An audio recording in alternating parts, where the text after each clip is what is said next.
PUC Minas. Conheça a história de mais um personagem da universidade.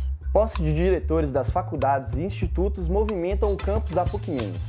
A liberação das contas inativas da FGTS.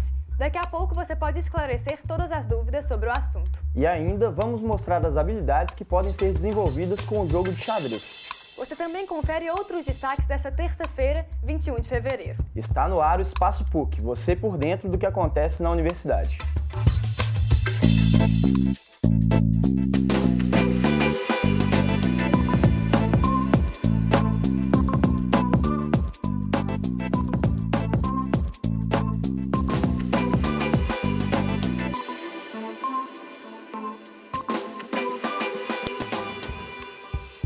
Olá, boa tarde. O processo seletivo para o ingresso de novos alunos na PUC Minas agora é contínuo e ocorre durante todo o ano. Confira mais informações sobre as vagas disponíveis para o segundo semestre de 2017 na agenda de hoje.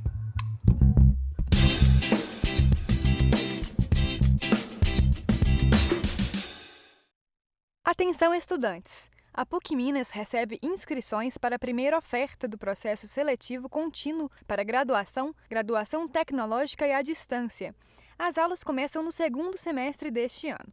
O processo substitui o vestibular da universidade, realizado no meio do ano. As inscrições podem ser feitas pelo site pucminas.br. O processo seletivo pode ser feito por meio de prova ou através da nota do Enem. O prazo para a primeira oferta de vagas é 13 de março. Mais informações pelo telefone 3319-4444. O Fundo de Garantia por Tempo de Serviço é lei desde 1966. É uma oportunidade do trabalhador brasileiro formar patrimônio que pode ser sacado em momentos especiais. Aquisição da casa própria ou aposentadoria, demissão sem justa causa ou em caso de doenças graves eram situações em que o trabalhador já podia fazer uso dessa poupança. E agora algumas coisas mudaram. O governo federal vai liberar o saque de contas do FGTS que estavam inativas até dezembro de 2015. Com isso, são mais de 30 milhões de pessoas com algum dinheiro para retirar. FGTS é um depósito que a empresa faz todo mês em uma conta do empregado na Caixa Econômica Federal, mas o valor não pode ser descontado do salário do trabalhador. Confira o calendário de saques. Quem nasceu em janeiro e fevereiro pode fazer o saque a partir de 10 de março. Quem nasceu em março, abril e maio, a partir de 10 de abril. Junho, julho e agosto, 12 de maio. Para os aniversariantes de setembro, outubro e novembro, 16 de junho. E os de dezembro, 14 de julho. O prazo limite para todos é 31 de julho. Confira onde podem ser feitos os saques. Quem tem até R$ 1.500 pode ir nos postos de autoatendimento da Caixa, levando o cartão do cidadão. De R$ 1.500 a R$ 3.000 nas lotéricas com o cartão do cidadão e identidade. Mais de R$ 3.000 nas agências da Caixa com carteira de identidade e carteira de trabalho. E para comentar um pouco mais sobre os desdobramentos dessa medida na economia brasileira, recebemos no estúdio o economista Cláudio Burian, professor da PUC Minas e da Fundação João Pinheiro. Boa tarde, professor. Boa tarde. Seja bem-vindo ao Espaço PUC. Muito obrigado. Professor, a gente sabe que o FGTS é uma garantia que o trabalhador tem para quando ele se aposentar, né? Pensando nisso, é vantajoso fazer esse saque do FGTS inativo? É vantajoso. O que acontece? O FGTS é uma poupança forçada que o trabalhador tem, foi criado exatamente para esses momentos onde ele é demitido, ou na aposentadoria, ou mesmo uma doença grave, essas coisas que já foram citadas. O problema é que a remuneração do FGTS é muito baixa. Então a gente pode pensar que existiria um imposto sobre esse fundo que é extremamente elevado e que come uma parcela considerável desse dinheiro do trabalhador. Sim. A expectativa é que mais de 30 bilhões de reais sejam injetados na economia, né? Esse valor vai dar uma movimentada mesmo na economia brasileira? Não, eu acredito que em termos macroeconômicos o impacto é pequeno, mas eu acredito que em termos individuais o impacto é muito grande. As famílias brasileiras elas estão muito endividadas, existe um sobreendividamento, as taxas de juros são absurdamente elevadas, e aí então para o trabalhador vale muito a pena pegar esse dinheiro e pagar suas dívidas. Para você ter uma ideia, essa questão da rentabilidade, Se a gente pegar nos últimos 5 anos, a inflação foi 40%, um pouquinho mais. Poupança, que não é um investimento tão bom, pagou 42%, um pouquinho mais. O FGTS rendeu 22%. A média de rendimento do mercado, que dá via CDB, essas coisas, deu 67%.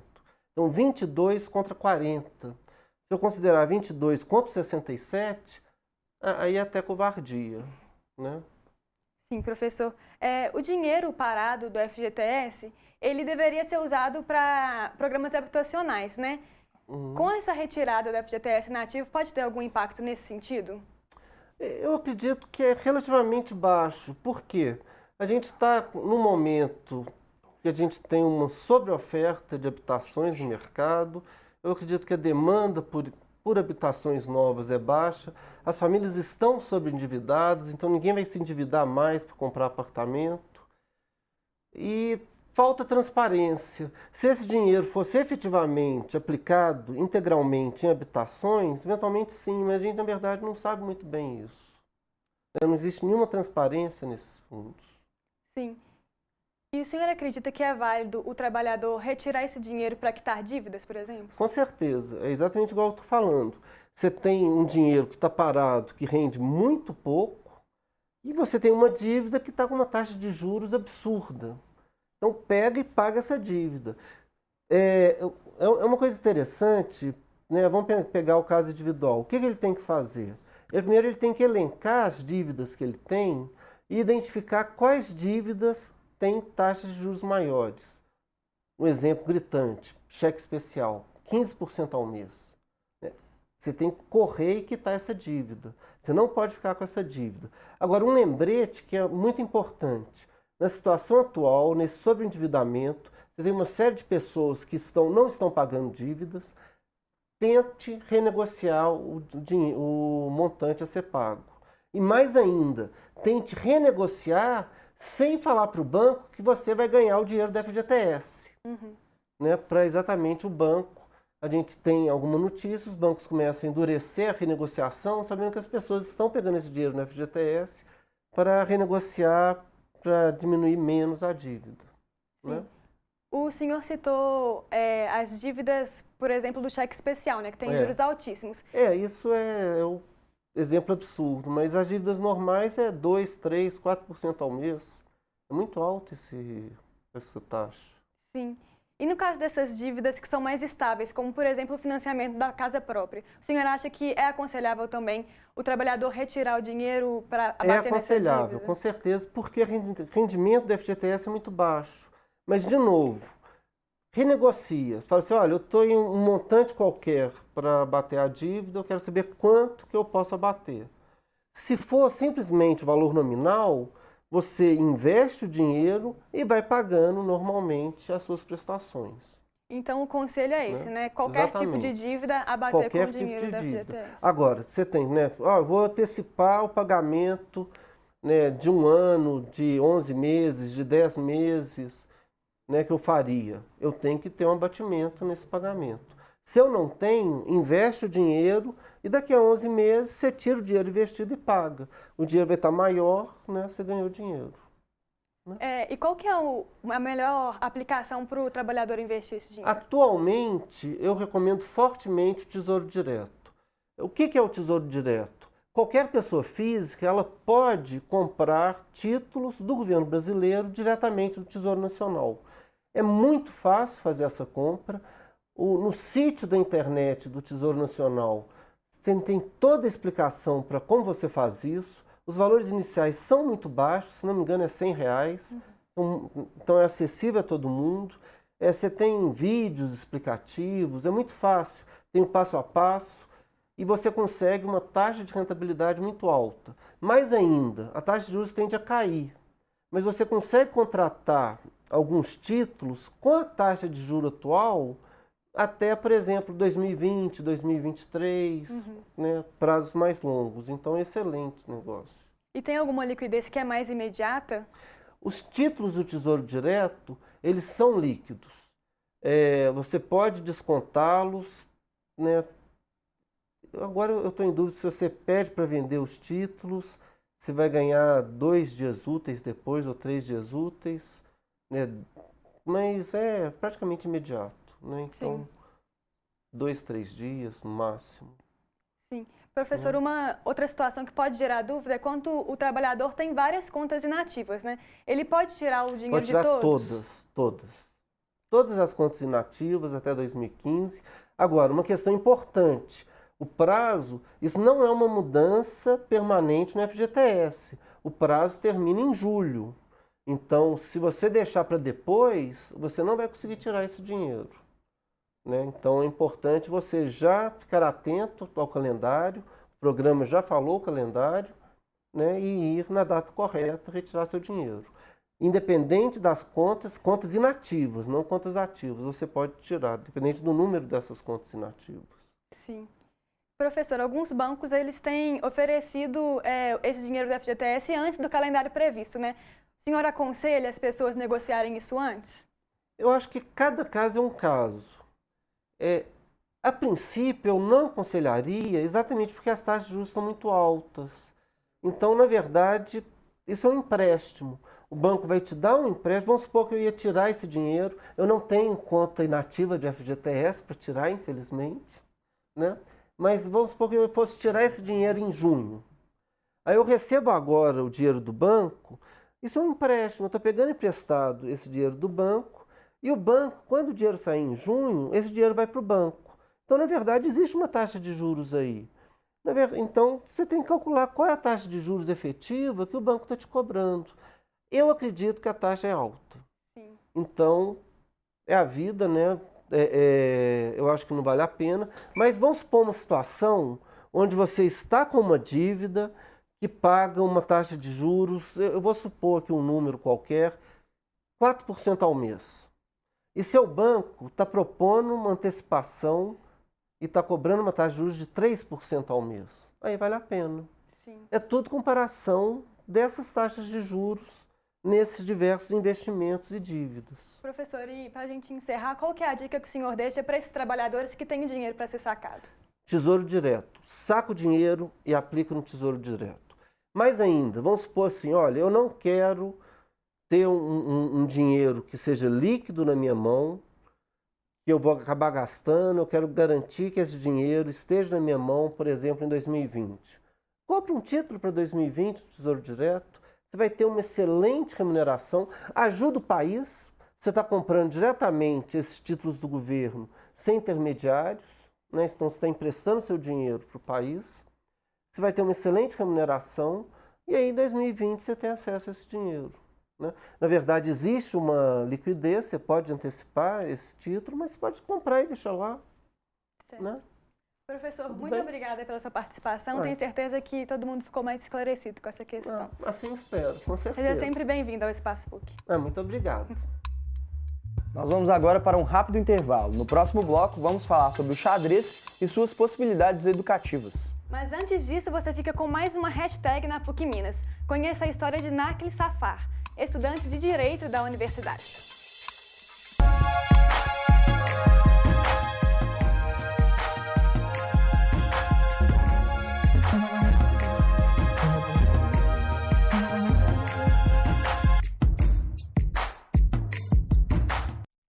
Bom, a PUC é uma escola que ela é apaixonante, pelo menos no meu curso, o pessoal costuma ser assim, muito afeto ao curso e a forma com que a faculdade lida com os alunos e valoriza seus alunos. E assim, é uma faculdade que, além de proporcionar para a gente um ensino de muita qualidade, motiva a gente o desenvolvimento na vida acadêmica. Eu, por exemplo, já tive a oportunidade de produzir alguns artigos acadêmicos, de fazer algumas apresentações e etc., o que não seria possível se eu não estivesse nessa escola, nessa faculdade que me proporciona toda essa situação.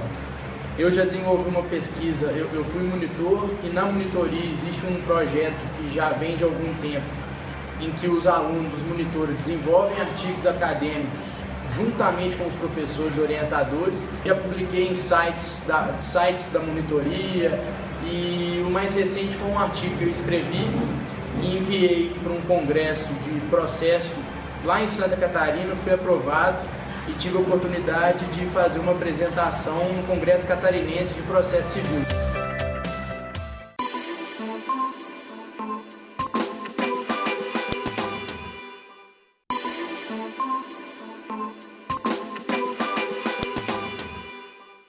O ano de 2017 começou com mudanças na coordenação dos institutos e faculdades da PUC-Minas. É verdade. E os novos diretores e coordenadores foram empossados pelo reitor da universidade. Confira mais detalhes da cerimônia na reportagem de Ana Paula Pimenta. Com as diretorias das faculdades renovadas, o reitor da PUC-Minas, Dom Joaquim Giovanni Moll, comenta as expectativas para o novo mandato dos empossados. Nós estamos empossando nas suas funções coordenadores, membros dos colegiados, diretores de instituto, chefes de departamento. É um grupo muito seleto da universidade que trabalha para o desenvolvimento da universidade na medida em que cuidam exatamente das pontas, lá onde estão os alunos e os demais professores. A minha expectativa é muito boa e penso que com esse número de pessoas que está agora assumindo,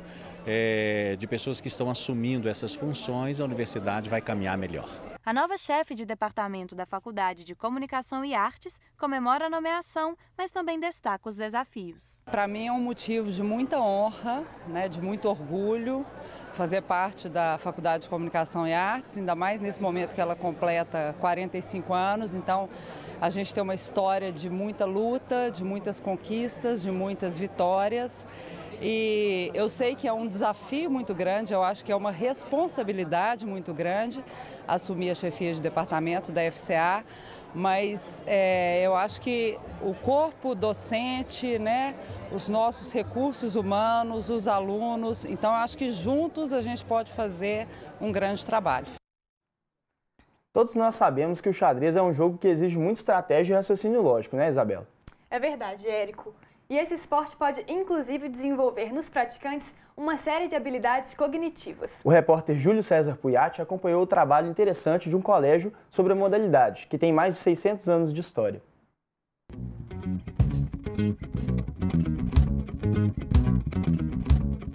À primeira vista, o xadrez pode parecer apenas um simples jogo de tabuleiro. Mas por trás de cada movimento de peças está um grande esforço estratégico. Aqui no Colégio São Miguel Arcanjo, os alunos, além de aprenderem a parte teórica e a parte prática do jogo do xadrez, eles também desenvolvem a tomada de decisões, a concentração e a responsabilidade. A gente encara o xadrez aqui nessa escola não tanto como um esporte, mas sim como com o objetivo de desenvolver o raciocínio, a inteligência como um todo da criança. A iniciativa surgiu na escola em 2007 como uma atividade extracurricular para os alunos a partir do 2º ano do ensino fundamental. Um ano depois, entretanto, o jogo de tabuleiro virou parte da matriz curricular, tamanha sua importância pedagógica. O xadrez ele favorece de uma forma muito positiva as questões relacionadas à atenção, à memorização, à concentração da criança, e isso traz um benefício muito grande em outras disciplinas, que também exigem esse tipo de desenvolvimento cognitivo. Estudos realizados pelo professor norte-americano George Stephenson, na Califórnia, comprovam esses benefícios.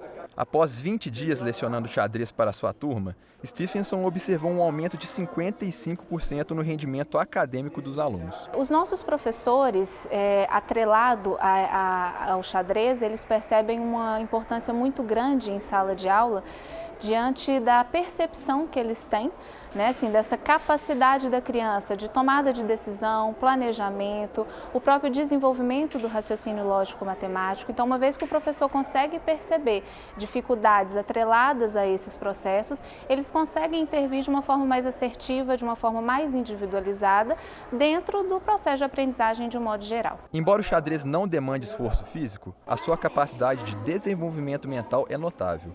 No jogo, os praticantes precisam planejar cada ação para alcançar o objetivo final, derrubar o rei.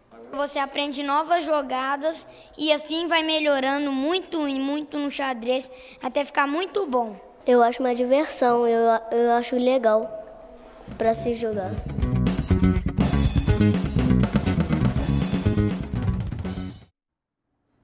Bom, eu que estive no Colégio São Miguel Arcanjo, tive a oportunidade de ver o quão importante é pedagogicamente o xadrez na vida dos alunos, né? Então, para falar um pouquinho mais sobre essas questões relacionadas ao xadrez, a gente chama aqui do estúdio para falar um pouquinho o professor Bruno Giacomini, que é professor e técnico de xadrez. E uma coisa que a gente falou na reportagem sobre o estudo do norte-americano George Stephenson, ele fala que durante o período que ele testou as aulas de xadrez nas aulas normais dele, além do aumento de 42% no rendimento escolar, ele observou um aumento de 25% na elevação da autoestima dos alunos, um aumento de 20% na melhoria de relacionamento interpessoal e trabalho em equipe e 13% de aumento no que diz respeito à melhoria no comportamento em sala de aula.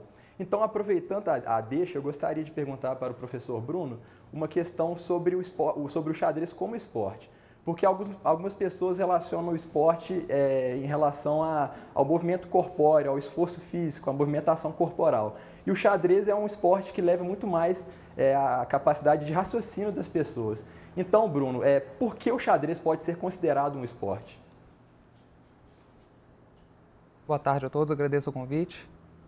O xadrez ele é reconhecido pelo Comitê Olímpico Internacional enquanto esporte, principalmente porque há elementos competitivos e há um esforço mental muito grande também entre os competidores de alto nível. Sim, e como você bem trouxe, né, o Júlio também trouxe muito bem na reportagem, o xadrez é considerado como esporte, então dessa forma, assim como todos os outros, tem campeonatos oficiais, né, uma estrutura com confederações e tudo mais. Então você pode contar pra gente como que funciona um campeonato de xadrez, qual a estrutura das competições e quais as principais competições que o Brasil tem hoje e no mundo também?